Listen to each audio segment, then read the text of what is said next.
Today we have a new type of episode. I'm here with Alan. He is going to be my co-host. We're going to be bringing together my coaching and Alan's HR background to assess and give our thoughts and opinions on leadership and entrepreneurship to help you be the most successful in your work. Alan, how do you feel? I feel great, Lisa. Let's talk about these great leaders of today and tomorrow.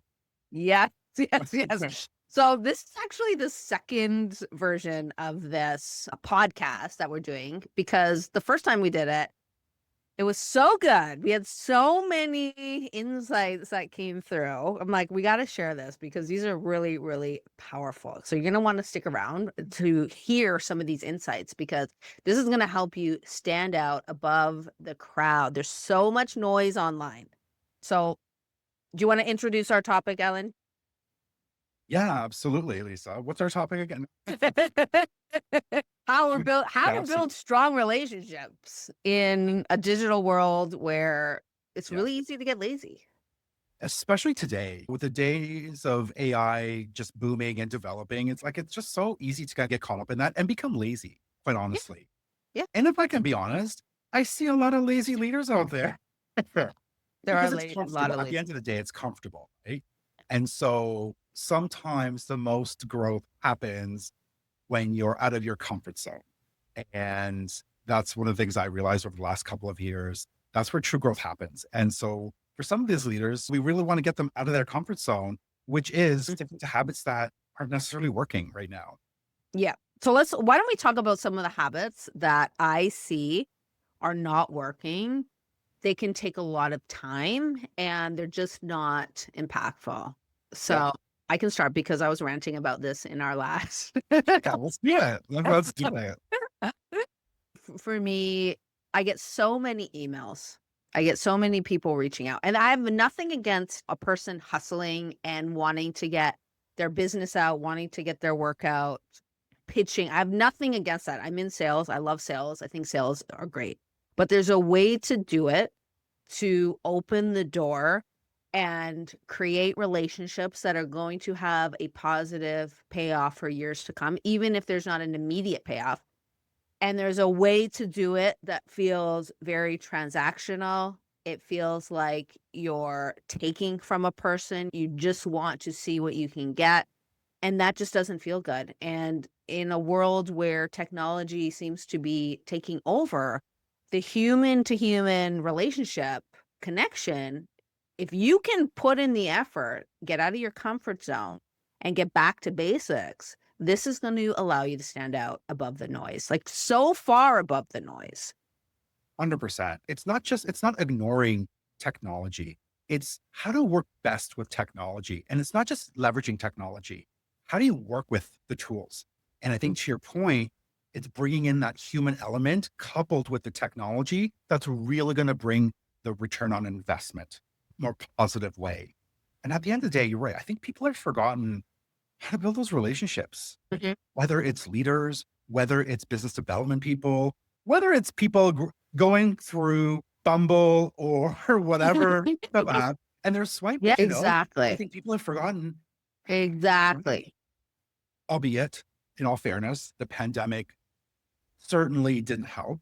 And I think it's made everything worse. But now we're in a place of we need to leverage technology, but we need to go back to basics, like you said, and really get back to connecting with people through technology. And there's a way to do it. Listen, the pandemic made everything worse. AI is now making everything twice as bad. Not that I have anything wrong with AI. I love AI. I use it every day. It's very helpful. But I'm starting to get emails that are very clearly AI created and not an email where you plug it in and you get AI to edit it or, fix the grammar, fix it up, but just AI emails. It's not connecting. You want to talk about AI just from an HR perspective. So this is the most hilarious and scary thing at the same time. People are leveraging AI to write their resumes. And then we have companies leveraging AI to screen out the resumes. So same resumes that AI is helping create is screening out those resumes. It's insane. No, it's insane. It's insane. And so where do you stand out in this It's insane. age of AI? And I think that there's ways to be able to stand out and make yourself do a little bit of work. And I Put could in some work. put in some work. I could see the draw to AI, right? To do the work, but AI should be enhancing your work, not doing your work. There's a difference. Mhm, mhm. Yeah, I think what you shared was so interesting. I think you should share. Tell everybody about the emails that you're getting because I find this and is okay, and interesting. this has nothing to do with AI. This is actually has nothing to do with technology. This is a whole nother aspect of it. But it does go into the taking mentality. Yeah, How can I take? And I am very old school when it comes to if you're going to ask for something, make sure you're giving before you ask. Also, make sure your ask is connected to how it benefits the person that you are asking. So I'll give you an example. Every week, I get a multitude of emails. I can't even tell you how many emails I get. They're all the same. Someone is teaching this. I was telling Alan, I'm like, who is teaching this? Because they need to be fired. They should not be teaching this. I know it's someone, they have a program, they're teaching it, people are investing in it. I don't even blame the people using this because I know they're simply being taught this. It is authors who are passionate about their book. They want to get their book out there. So they're taking a course that says, this is how you get your book out there, but it's not good. So I get these emails and people want me to review their book. They sure. then are asking if I like the book to share it with my community, share it on my blog, which again is a lot of work to make an article, to make a blog. And if I'm interested, they will send me a PDF version. You have to think, why am I going to respond and say yes? The only ones I respond and say yes are the ones who ask, hey, I would love to send you a copy of my book. Because then they are putting in the effort, they are putting in the work, they are showing me they are invested in this Yeah. relationship and willing to send the book. It was taught to me. But I love this idea of if I want someone to review my book or whatever I'm creating, not only sending them a copy, but sending them a copy and sending a copy that they can give away as a gift, and maybe even sending the third copy that they can share with their community. So I'm providing it to them. I'm also giving them another one so they look like the giver Yeah. that they can give. And it's just this form of give first and then make the ask, as opposed to shooting Yes, yeah. 20, 30, 40, 50 emails a day. I don't know how many emails these people are shooting out and hoping and praying somebody says, yeah, send me the PDF. I'm going to review it on my blog, which I don't think they're getting much response at all. Well, it's dehumanizing, right? It just takes the human element out of it. Yeah. And quite frankly, what's in it for you? In it for you. There's nothing in for me. There's no incentive. Exactly. The incentive is not there. And the incentive doesn't have to be huge. It could be something so small or meaningful. It doesn't have to be anything tangible. Like it doesn't have to be stuff. It could be a gesture. Clay, yes. One of the things I mentioned to you when we were sort of talking about this, if it was me, and let's just say I didn't have the funds to be able to create the book. And so I just had a PDF to work with. What I personally would do is if there were, say, 10 people that I wanted to pitch this to and I wanted to have them review on their blogs because I value their input, I would put in the work. I would do research on them and I would try to find out when their birthday is. On their birthday, I would send a quick birthday note to say, hey, notes your day, want to say happy birthday. And I've got this book, send you a Mhm. PDF, would really love if you could share your thoughts or whatever. It just makes it a little bit more meaningful. Exactly. I'm not spending my Exactly. money. It's just a different meaningful approach. It's shooting Meaning out 30 emails with the same cold thing emails. at the end Yeah, of the day. And exactly. if I were to receive that, I would be like, oh shit, this person Mhm. took the time to really learn when my birthday is. And at the same time, I would be a little like, how did you find You out? know? But listen, we live in a digital age, so information is very much out there. Yeah, yeah, And exactly. so for me, that would be very meaningful. And Yes. I'd be more apt to respond. So again, it's just using your time wisely and bringing in that human element, humanizing I'll call it transaction, but making it not feel like a transaction at the same time. Yes. Making it feel like a relationship, a Yeah. connection. Well, I think one of the ones that we shared last week was before reaching out, if especially if this is a business owner or a creator or someone in the field where they are putting out their own work. First, review their business, leave them a Google review, leave them a podcast review if they have a podcast. Send them take a video testimonial sharing that you've gone through their blog, how much you appreciate their work. Send them the video testimonial and say, "Hey, I don't know if you can use this, but I wanted to create it because I was impacted so much by your blog. Thank you for sharing what you do. I also have a book that I've just created," and then continuing the conversation. I would love if someone did that to me. Of course, I would take a look at their book. And Sure.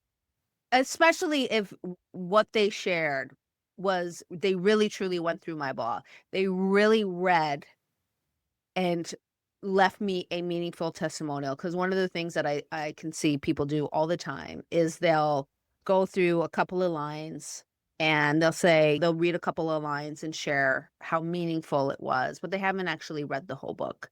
Someone else is teaching that strategy as well.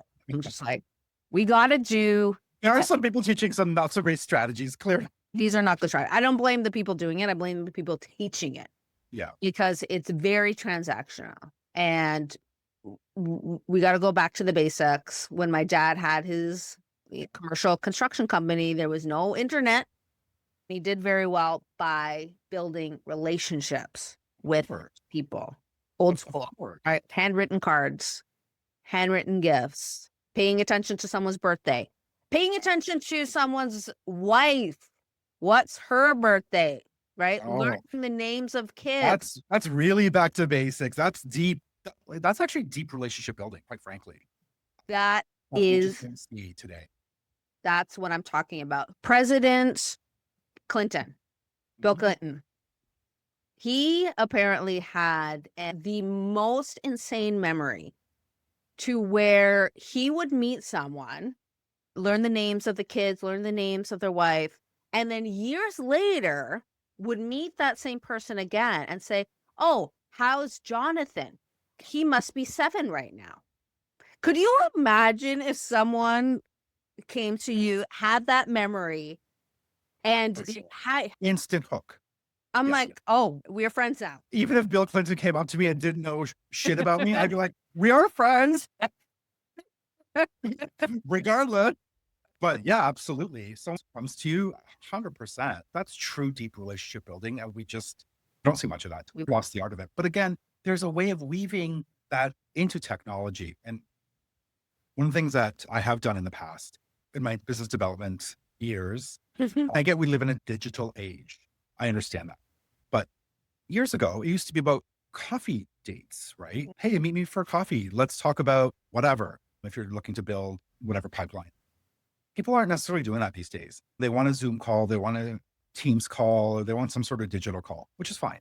And Mhm. so, but why not bring in the human element in the sense that send them a gift card for coffee, or actually, no, I love send it. them the coffee itself. Ask, Yes. what do you want? Love to have a coffee or Mhm. tea, whatever your beverage of choice is, non Mhm. alcoholic, of course, or alcoholic. I don't know. It depends on the kind of meeting you're after. Who knows? Either way, and actually just send them a drink and then have the call while you're having that drink. I just Yeah, feel like that would land so well today. And it's landed well for me in the past, quite honestly. yeah, Someone did that to me once. And I got to say, being on the makes receiving end, that landed really well. yeah, really well. Put in the extra That's how you stand out, right? if you wanna Leave an stand out, extra. get creative, think out of the box. Do not do what everyone else is doing. sending mass emails, sending mass pitches Absolutely. on LinkedIn. I get these messages all the time on LinkedIn, and there is nothing that makes me want to reply less than accepting a connection and someone immediately going into pitch mode. Yeah, but that happens all the time. Would you do that in public with someone that you just met? Not say hi, how are you? Hey, hey, you want this? You want this thing? It's not Vegas where you walk down the street and they're handing out cards left, right, and center. This is about putting yourself out as a leader, as someone who wants to do business. You have to do better. You can't see people as just dollar signs.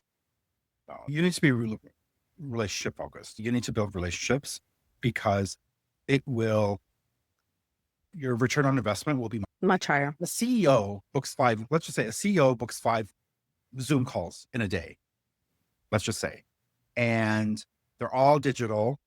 However, one of those individuals sends the CEO a coffee Mhm. for their Zoom call. You don't think when it comes time to pull whatever trigger or sign whatever contract that that CEO is going to not remember that one person who actually sent them a coffee? Again, it's not the coffee, it's the gesture, It's a gesture. Yeah, the effort, it's the gesture yeah. that makes you stand out. I think that's the point ultimately that we're trying to make. Stand out. Don't blend in, don't blend in. I'll share the one with the real estate agent because that one is a It's really good. this is a perfect example of thinking outside the box.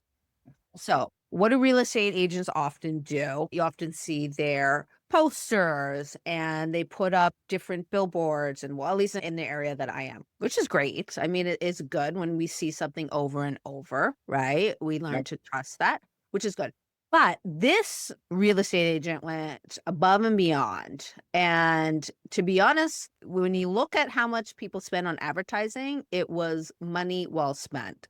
Every Halloween, we would get a pumpkin. This real estate agent would rent a van, which was what did we come up with? A couple $100 probably he spent on that. Per day. He would get maybe, I don't know, 300 pumpkins. So let's say if it's right, $1 a pumpkin, $300. The notice that he put on the pumpkin, so his own card, his own flyer, Yep. which might have been a Which, couple hundred. if that, because you get those in bulk, right? So, Let's say he spent $800 on this. Every Halloween, he would deliver a pumpkin to a house. Every Halloween, I associated him, his work, his face with generosity because now I don't have to go out and buy a pumpkin. right. Thoughtfulness. Yeah. Also, those things were magnetic. We stick it Yeah. on our fridge, so we're seeing him. This is next level advertising. Cost him Well, psychological really sales. psychological. Yeah. Completely Totally. psychological. $800. If you spend $800 on meta ads, you could easily it can go up in the air and you get nothing from it. It's just thinking outside of the box. Thinking about people, right? What can people use? What can they need? How can I get my name out there in a unique way to stand above the crowd, to make myself known, and to give back? When you Yeah. give like that, the natural universal law is you're going to get, Yeah. For you're sure. going to get back. Yeah. Even if you got one listing out of that, one listing, Exactly. One listing he gets back his $800 and then some. and then some. Yeah, but it's psychological. At the end of the day, that sticks out. That sticks out in your mind. Not today or tomorrow, but over time. Because that is a long game Yeah, of where course it you is. can make a very substantial gain. The problem is a lot of people want Instant. payback. Well, that's the age we live in, right? We live in this day and age of fast. ATMs, we want our money fast. Drive through, we want our coffee fast. We want Yeah. our Big Macs fast. We drive through it. And so we're so used to that instant gratification. Yeah. And sometimes when it comes to these relationships, it is thinking outside the box and it's time and it's consistency and doing something repeatedly because that is what people remember at the end of the day. That is what people remember. Yeah. not necessarily one-off. Well, sometimes a one-off, depending on, well, doing it consistently will stick in people's mind and they will associate that with you, much like you do. So, Yes. People remember how you yep, make them feel, yep, not how much you love your stuff and you think everyone else should love yep, it too. yep, No, that's the wrong way of looking at it. You got to think about the other person on the end first, as yep, opposed to how much of can I get my stuff out here? yeah. What's in it for them? With them, What's what's in it for me? But it's reversed. What's in it for them? You have to what's think, in it for them? what's in it for them? What's in it for them? If you're making an ask of something, what's in it for them? So I hope everybody you found this helpful. Think outside the box. Your relationship back to basics. Use some Work with technology. Don't have technology work you. exactly. Send those Keep it going. copies. Yeah, those guys. I've sent Uber when someone has posted a celebration, let's say on LinkedIn. I've just done this. I've just done this. I've sent people Uber like a just a gift card and said, "Hey, you're not in the same neighborhood. I would have taken you out for dinner, but have dinner on me." That is terrific. You care about the person enough to go in there, set that up, send them the Uber. That makes such an impact. Yeah. If you're going to put money towards, not that you have to put money towards, you don't have to do anything that costs money. It's the time and the effort. But if you're going to put money towards advertising, instead of putting all your money into ads, think outside of the box. How can you have a certain amount of your marketing fund per month and do things like this? Yeah. Because it's these things that people remember. It's these E- standards. Exactly. Exactly. All right. So I hope you enjoyed this episode, this little new format. Thank you, everyone. Stay tuned for more. Stay tuned for more. Alan's birthday is in a couple of days for anyone that's wondering. And as always, let's stay connected.